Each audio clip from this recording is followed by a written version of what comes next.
Okay, so we're going to talk a little bit about sets and set operations. What is a set? A set is just a collection of objects or people or whatever you want to think of that you want to study. And the intersection of two sets is just the stuff that's common to both, right? So if I'm interested in a characteristic from two groups, right, that's where that will be.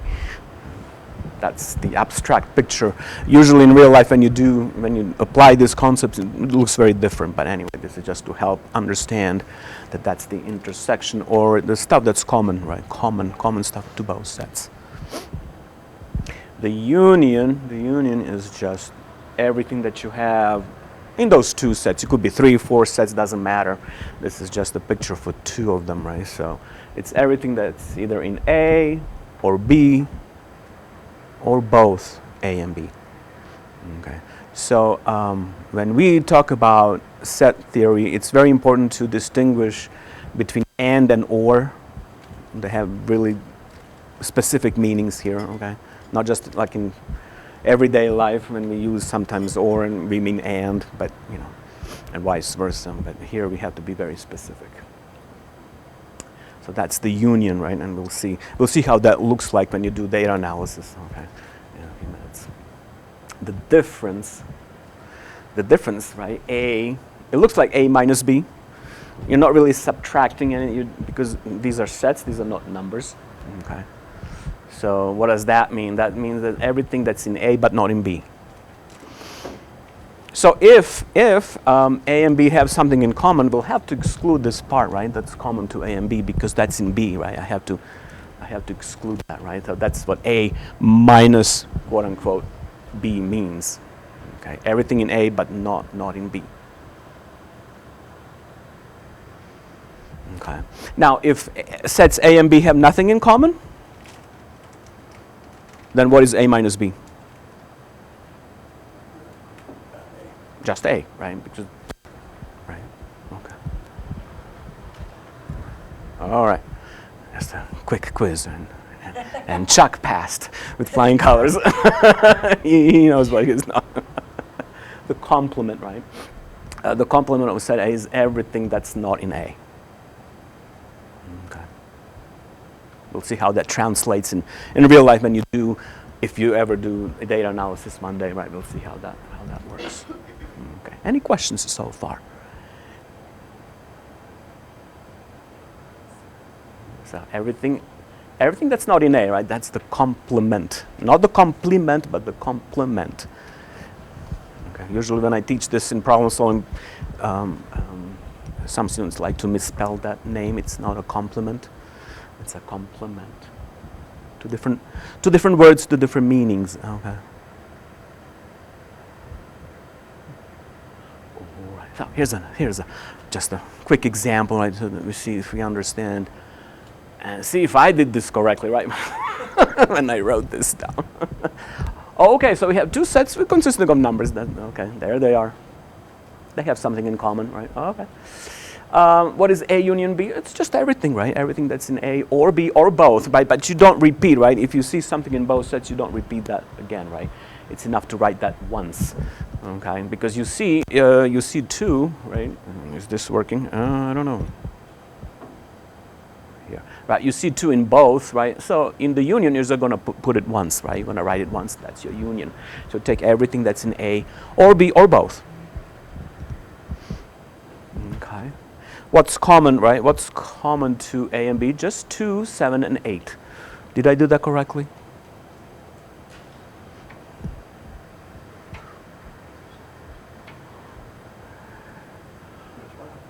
The intersection? Is that correct?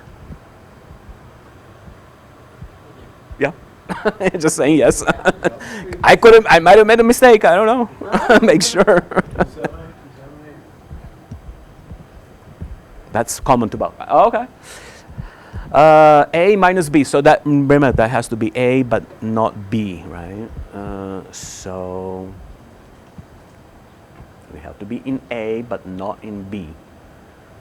So if we remove all the elements of B from A, we're going to be left with 1, 4, 6, and 9. Is that true? 1, 4, 6, and 9. Yeah. Yes.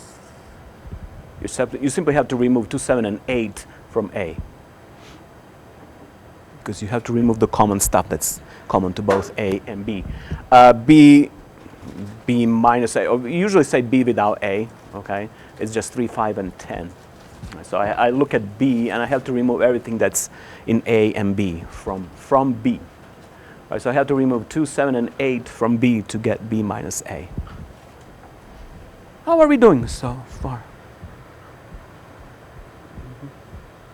Okay, all right. Now, if A and B constitute the universal set is just everything that you have under consideration. Okay, in set theory, that's called the universal set. Then, what is the complement of A? I mean, it's already there, but is that the same as A, but not in B, or is that B and not A? Which one is it? It's either going to be 3 or 4 down here, the complement of A. So it has to be everything that's not in A.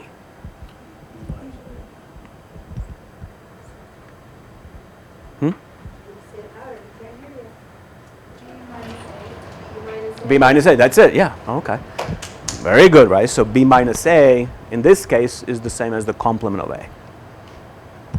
Because logically you're doing the same thing. It just looks like you're saying different thing, but not really. Okay, are we okay so far? Doing all right? Doing all right? Okay. Now those are just simple examples so that we understand union, intersection, and complements. Okay. So we're going to now shift to Jamovi in a few minutes here. It's a free software, and that's a big plus. It's very good. It's very user friendly. It's not perfect because there is no perfect software out there to begin with. Okay, there is no software that will do everything that you want perfectly, nicely the way you want it. Okay, there is no such thing. Usually, when you do research, people usually use several or at least 2 different software packages, depending on what they need to do. Okay. They can do data management in one software and then do a data analysis in a different software, okay. Simply because it's easier that way. Anyway, Jamovi, it's easy to use, it's easy to download. You can use it in the cloud, but it's very limited if you use it in the cloud, unless you pay a fee. So the best thing is to be able to download it on your computer so you have it and you can always use it. You don't depend on the internet service or anything like that. So that's the best thing to do. It has excellent graphics. You can copy and paste. You can export your results so that they look nice and professional, ready to be published kind of stuff, right? We want that, right? Because you don't want to be wasting your time with organizing your tables in Word. I mean, you can do that, of course, but if you ever done anything like that, you know it takes a lot of time, right? It does. Okay. It just depends what you need to do. Let's see. So it's easy to create and import data sets. That's why we liked it so much. It's easy to edit data and variables. It's good for research. And there are many, many resources out there that people have already written, and there are many videos. That's good too, right? Like if I don't know what to do, sometimes I search on YouTube, and then I see, oh, there it is. Oh, now I know how to do it, right? That's nice, right? That's nice to have. I mean, if you don't know I need to do this, but I don't know how to do it. I can do, error and trial if I have a lot of time on my hands, but that's usually not the case. Unless it's something simpler, then I can figure out quickly, but if I don't, then start searching, right?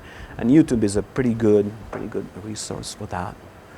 It will show you exactly how to, the steps and everything. So that's a good thing about Jamovi, right? It has a lot of resources online. It's a free software. If you know how to use Excel, more or less, it's pretty close to that, right? It's just better than Excel when it comes to statistics, okay? When it comes to statistics, so anyway. These are the links where you can download and stuff like that. Okay. Okay. So, so the union of two for two categorical variables, right? Okay, we'll talk about that in a minute here. This is the syntax. You have to specify your variable name. Where is the variable name equals your category has to be under quotes, right? And then of course, we talked about the OR, right, a few minutes ago. Yeah, you have to use the OR connector, and then this another variable name, whatever that is. Maybe it's this, you know, different variable name, whatever, and then your category again. Okay. Union for the numerical variables is very simple, right? When you have a numerical variables, i.e. you have numbers instead of categories. You don't need the quotes. You just specify your values, okay, and that's it. Okay. You can use less than or equal to, greater than or equal to, less than or greater than or not equal to, as well, right? So you have to know the syntax for filtering, right? When you especially when you want to talk about complements, right? You're going to use not equal to, perhaps. Okay, we'll see how that works in a minute. You can use not equal to with categorical variables as well. Okay. And what is this? And you can combine. You can combine in one logical statement. You can combine these commands with both categorical and numerical variables. Okay. If you don't know what I'm talking about, I'll show you in a minute, right? In a specific data set, so you'll see what I mean. Intersection is very, very similar, except that now you're going to use the and. Okay, and. Okay. So it's very, very similar, right? Even with the numerical variables, okay? And you can also use less than or equal to, greater than or equal to with numerical variables. There's also a way for people who don't like to write compound logical statements, you can simply apply multiple filters in Jamovi. It's like saying, I want this filter and I want another filter. I'll show you that, how that works. So if you don't like these long statements, right, well, then you can separate them, perhaps, right? You can separate them and use two filters instead of one, right? I'll show that too, how that works. Usually you have options with filters in Jamovi. Okay. Are we doing okay so far? Am I making some sense? Yeah? What more? Yeah, okay, a little bit here and there. Okay. Complements, yeah, complements are fairly easy. Just use not equal to. You're simply excluding a certain characteristic in your subjects, whatever. You don't want that particular characteristic to be included. That's okay. Like I want to exclude all the students with a GPA of, say, 2.5 for whatever reason. Then I will say GPA not equal to 2.5. So Jamovi will simply filter and give me the complement, right? I.e. everybody whose GPA is what?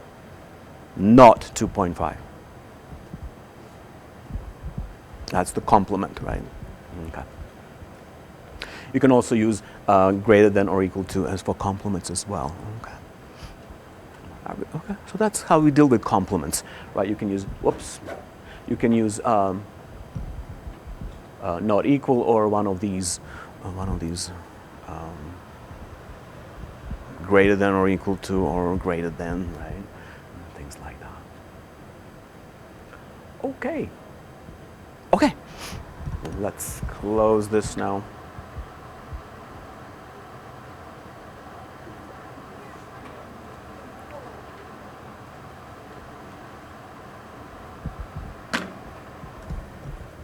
Okay, so I already imported a data set that I used in March. It's the same one.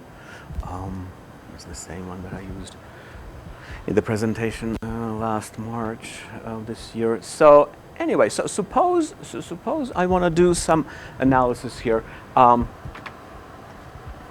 Let's see, how many cases do we have to begin with? We have 679 cases total, but I want to restrict my analysis to a certain group of students, okay?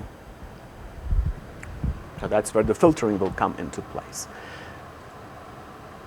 I'm going to click on data, right, and the ribbon up on the top, and then we're going to click on filters. Okay. There are many other things you can do. I mean, that's kind of nice to explore on your own, right? All the stuff that you can do here. It's just similar like in Excel, right? If you've ever done this kind of stuff in Excel, it's very similar. Okay, so here's the filter 1. Right, so now I have to specify, right? Okay, what do I want to do? Let's take students who are enrolled full-time. So I have to look at the variable name, right? I'm looking at this particular categorical variable student, right? We are either full-time or part-time enrollment status, right? And that's what we're talking about. That's nice in Jamovi. When you see this kind of symbol here, that means it's a categorical variable, right? Okay. Sleep, right? How many hours of sleep do people get on average? You see a little ruler here? That means it's a numerical or continuous variable. Okay. That's a numerical variable, right? Okay. So let's see. I want to select. So I have to specify now. Student. Make sure I don't equal, right? Do we want to pick full-time? Okay, let's get full-time. All right.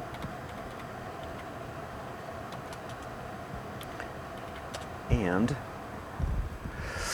so I'm interested, I want to do some analysis on students who are full-time and who work full-time. Okay, so under employed, I'm going to also pick full-time category. Okay.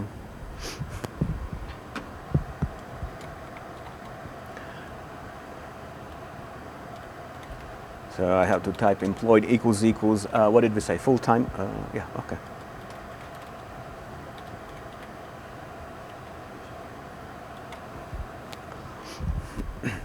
So make sure I didn't make any mistakes here, right? When you type, you have to pay attention to how the variables are labeled. Okay, student is labeled with a capital S, so I have to use capital S, right? For students, the first letter, right, has to be capital. I cannot use lowercase because if you do, you're going to get an error message, right? You tell, I cannot find variable student with a lowercase s. Okay, it's just the way it is. That's how software usually works, right? And then of course I want to look at the employed, right? And this is how did I spell that correctly? All right, and the category is full time. So I want all the students who are attending full time and who work full time. So that's the intersection, right? I'm looking at students, right, at my college or university who have both of these characteristics. So we're going to click OK, right? If we get an error message, that means we didn't specify something correctly or the syntax is not correct. Or something's not working, okay? So let's see what we get. Okay. It worked, right? I didn't get any error message. Oh, it worked. So the first case, right, it's a female student. The student is enrolled full-time and it works part-time, right? So that person is excluded from this analysis. Does that make sense? The third one, right, is also a female student, but it's enrolled full-time and it works full-time, right? And then we can scroll down, right, through everything here, right, to make sure, yeah, you know, okay, here's a male student, right? Both characteristics are full-time, right? So those are the selected. When you see an X in front, that means that particular case, right, is going to be excluded from your analysis, right, for whatever you do next. Now I can describe this set. So I'm only interested in students who are enrolled full-time and who work full-time. How many hours of sleep do those students get on average? What do you think? I don't know. Not enough. Not enough. Yeah. Yeah. I hear 6. Where is the sleep? Sleep, sleep. Here. Yeah, let's see. Okay. Oh, there it is. So now I know, right? Remember, the original data set had 679 or some students. In this group, we only have 97 students because we filtered it, right? It was the intersection of the two groups. So we have only 97 students, right, who are enrolled full-time and who work full-time, and their average is 6.28 hours a night of sleep. Do you get more than 6.28 hours on average? Yeah, you do? Okay. All right. Suggesting that the minimum is 2. Yeah. Will you repeat the question on the mic? What? Will you repeat her statement? Oh, that the minimum is 2. So there's somebody who gets only 2 hours on average of sleep. Yeah. So that may not last very long, right? That kind of lifestyle, but yeah. Sometimes you. Chuck, did you have a question? Yeah. So could you do a comparison now between the males and the females in this category? Their sleeps? Yeah. You can split by sex. And let's see what happens. So we see that females get a little bit more on average, right? Just what, a little more sleep on average, right? We have 37 males and 60 female students who are enrolled full-time and work full-time.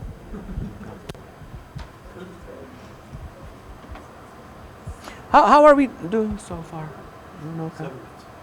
Okay. So now we can go back to filters, and we can, if you're done with the filter, just, that's it. Okay. Let's do. Let's combine a categorical and, since I have only 5 minutes, and a numerical. So suppose I want to pick. Let's do another filter here. Okay, what would be good? Let's see. Employed. Correctly. Okay. Let's see. Full time.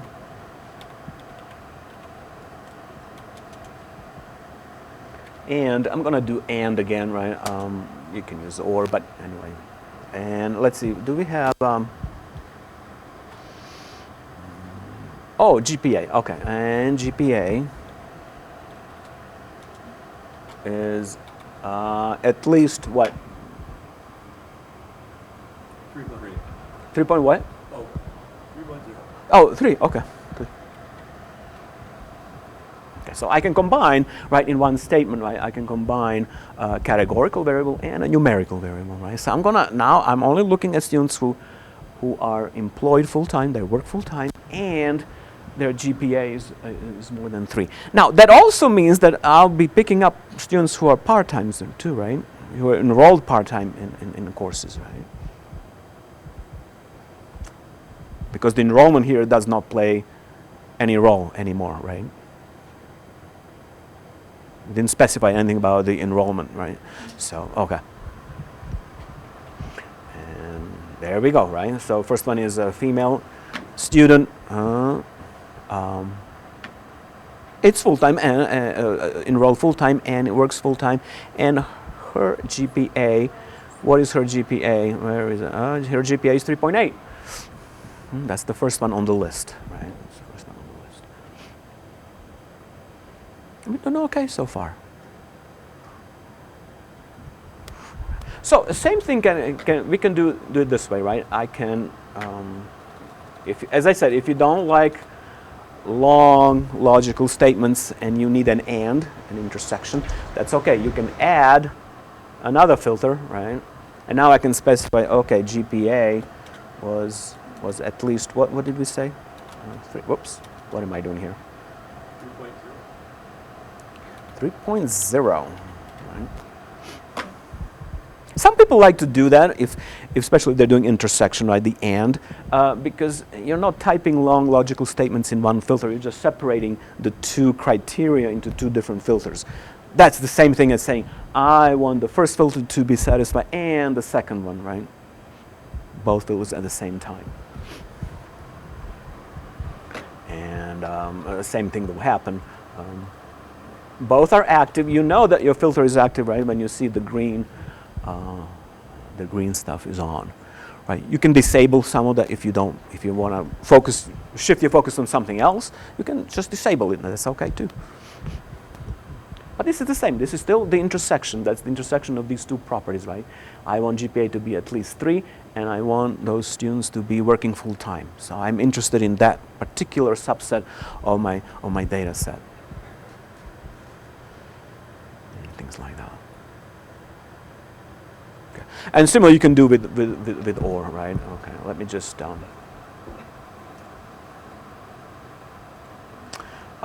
let's do this filter, say GPA. Did we say not equal? How does not equal look like? Not equal to 3.0, it doesn't matter. So now I have all the students whose GPA is different from 3.0. That's like a complement, right? What's left here is a complement. We can look at the data again, right?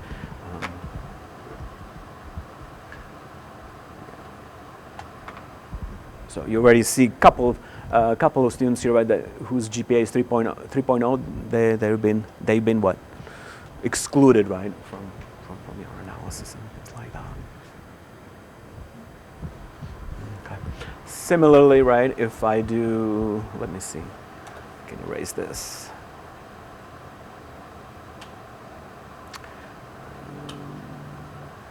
Employed, so let's see, employed is not equal to, not equal to, what 3 category? I have another one, not equal to not employed, okay.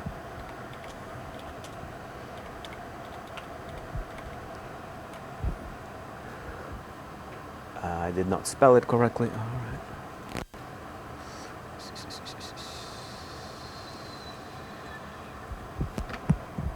That's the complement, right? Not employed. So which students are going to be selected in this particular filter? Those who work either part-time or not and. So the complement of this, right, will be the union of students who work full-time and I don't mean logical and here, students who work part-time. Right, so the complement of not being employed is the union of part-time and full-time employed students. So I can avoid writing long logical statement once again for the union, right, by just specifying, oh, I want everybody who is actually employed, whether they're full-time or part-time, doesn't matter. So yeah, all those will be selected for this kind of analysis, right? The ones that are not employed, right, they'll be excluded, right? They'll be excluded from any further analysis. It's nice how it tells you here that there's 679 in your group. Yeah, and filtered, right, 248. Yeah. Yeah. You have to do that by hand, and that's going to take you forever. Yeah, so yeah, pay attention to the little details right on the bottom of the screen. Excellent point, yes. Any questions, right? We are out of time. It's 46 after. So. There are many other things you can do, right? As well. All right. I have one quick question. Nice job.